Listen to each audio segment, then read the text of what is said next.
We have to remember that the Chinese abstained from the UN resolution condemning Russia at the beginning of the war. So it never liked this war. It felt trapped. First, Putin came to China. Second, they hugged and kissed. Then they attacked Ukraine. There's nothing in this for China. China has huge economic problems. Its largest trading partner is the United States, even today. It needs American investment, even today. If it were to supply these weapons that would all be cut off, China has no other alternative. It would get Russia's thanks, but that doesn't pay the bills. Secondly, it's not convincing Russia's going to win. I mean, they don't want to join in on the side of a loser. So when you look at all of these things, plus the incredible complexity of logistics of moving large numbers of people or equipment to the battlefield, to Ukraine, it's difficult to imagine how the Chinese were going to get involved in this. And in fact, aside from pulling her beard, they haven't. We're told that there are anxieties in China that if they become too bold about supporting Russia, they will be sanctioned. The banks will be sanctioned, the enterprises will be sanctioned. I find that hard to believe that China's actually intimidated. Or are they, George? China's in the middle of a depression, not a recession. It's in the middle of a depression. It has gone from a rapidly growing economy, the most rapid in the world, to one that has had very bad years and unrest around the questions of work and so on and so forth. But remember, you have to take a look at the balance. What does it get if Russia takes Ukraine? What does it pay? The payment is to take the only hope it has, its economic relationship with the United States. It's what made China a great economic power, and break it. The U.S. will use sanctions. It shows that it uses sanctions. China's in no position to endure them. Unlike Russia, it really depends on the loyalty of people based on the well-being of the economy. It's too much of a risk for them. Taiwan has, for several years, talked about invading Taiwan. It never did it. It never did it because invading Taiwan would be very difficult. It is an amphibious operation across 100 miles of water that will be picked up by U.S. satellites immediately, and the Chinese don't know what we do, and they can't afford a defeat. Taiwan isn't important to them. It is a good bargaining point. It is an arguing point. But a country that really was obsessed with China, with Taiwan, would have done something by now. They have never done it, and because they're prudent, they're careful. The United States has a date on which it would invade China, in the sense that they make planning going on and say, okay, if we were to want to invade China, what year would we pick? What would be the best year to do it in? So what they're doing here is taking planning documents from the Chinese and act as if they were action items. It would take that long for them to mount an invasion, which gives you an idea how far away they are. Do you account for that, George, that China's a paper tiger? It's not a paper tiger. It simply can't invade Taiwan because an amphibious assault would be incredibly exposed to American missiles and other things, and would fail. And because China, if it invaded, had to succeed for domestic reasons, to lose would be disastrous. And there's just too much of a chance of losing. The distance to travel weapons over the vast railroad expanse of Russia, I take that. But then we had this odd detail that just happened, and I puzzle about it. Moscow doesn't need aid, perhaps, but Belarus does. And this item from the meeting between Alexander Lukashenko, who is the strongman of Minsk, with Xi Jinping. The leaders of China and Belarus pledged to work together to fight grassroots democracy movements just months after Beijing faced angry protests against COVID restrictions and 3 years after the Belarusian leader was almost toppled. What are they talking about, George? Why are they shaking hands? How does this help Russia if it does? How does it help China if it does? It helps because it'll get you and me talking about them on the air, whereas we normally never talk about Belarus and China. China needs to have somebody in Europe that is allied with. Belarus sounds good. Belarus needs to have somebody to talk about. Sounds good. But their ability at that distance and the different cultures and everything else to collaborate on complex issues, well, the fact that the only people that China gets to talk to are the Belarusians is a very good sign of how weak they are. Mentioning the Chinese peace plan brought forward in the last days, right prior to the revelation of the peace plan, which had three elements: ceasefire, sanctions relief, and peace talks. Okay. Prior to that, Wang Yi, the top diplomat, went to Moscow, and we can presume briefed Moscow on this plan.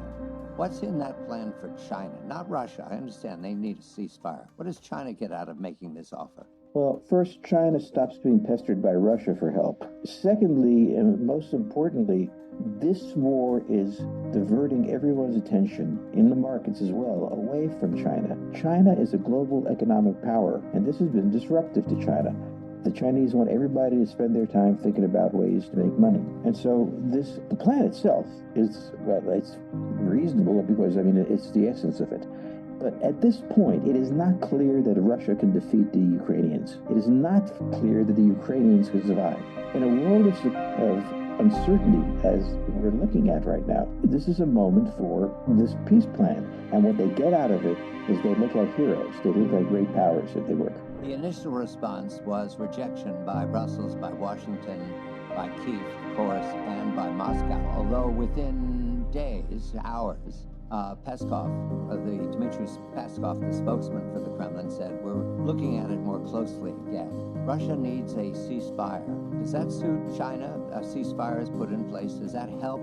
You say they need diversion. A ceasefire would stop the diversion. In a way, China doesn't get any material. It doesn't matter the war is going on, war stops. China's pretty much out of it. It gets some things, important things. But it makes it a global arbiter. It has never had the political position that it wanted and thought it deserved. It had an economic position. If China were to manage the relationship that leads to peace, inside of China, Xi's position would surge tremendously, and I think that's what it is about. Now, Secretary Blinken moving on from Kazakhstan to India and New Delhi at a meeting of G20 ministers. Secretary of State Antony Blinken had his first in-person conversation with his Russian counterpart in more than a year in an effort to address growing tensions between the two countries since Moscow launched the war in Ukraine. Their discussions came against the backdrop of a failed effort by countries in the group of 20 nations to issue a joint communique condemning Russia's invasion.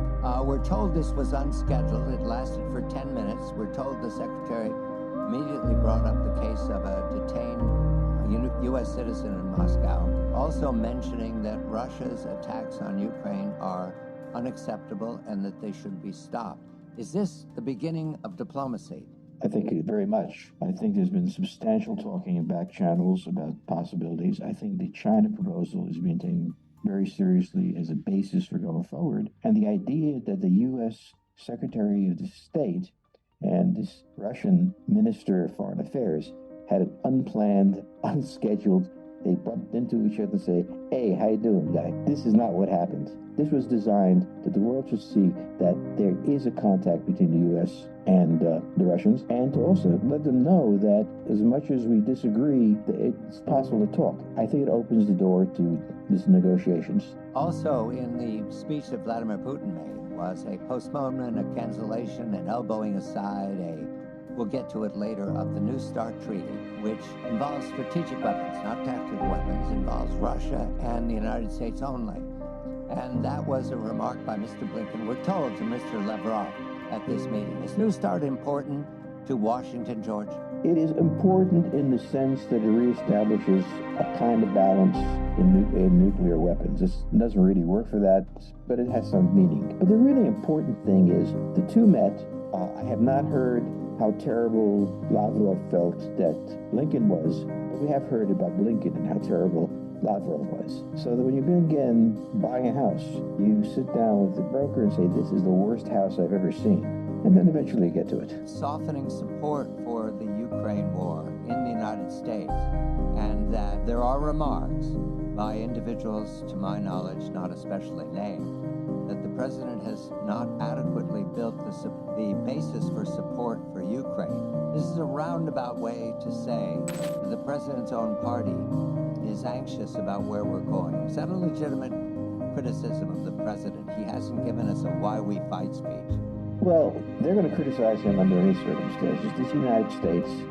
This is a president. He's doing something. He's going to be attacked. There was never an expectation that the war was going to last this long. There was a kind of belief that early on we called for negotiations with the Russians. There was quite an understanding that, okay, we could settle this. We're now in the second year of the war. It's quite expensive. It may spill over to other things. And most important, there's a presidential election coming. And if his enemies, even within the Democratic Party, can hang a futile, unimportant war on his neck, they're going to grab it. So it's part of American politics. I mean, we've also remember Vietnam and how much that became part of politics. So there's nothing to be said. This is what's going to happen. Now, whether or not the president will make a move, I suspect he has to, not just for this reason, but because the war requires a kind of cessation if it can be found. It's very strange to fight this war to the death over people who need everything. And Russia can't supply them. We can't supply them. They need the 21st century if and when the shooting stops. We need the war because if Ukraine goes to Russia, the Russian forces will be on the borders of NATO, of Poland down to Romania. We're back in a Cold War. And that Cold War was very expensive and very dangerous, if you remember. So the thing to remember is that Russia needs us away from its border because they're afraid we'll invade. We can't let them onto the border of Ukraine. And this is what's going to be very difficult to settle. But this is the thing we have at risk. It's very hard to explain, I think, and I think the president would have a hard time explaining it. But that's the reason it matters. I don't think we're near war ends, but we are near the point where serious discussions will begin about ending the war.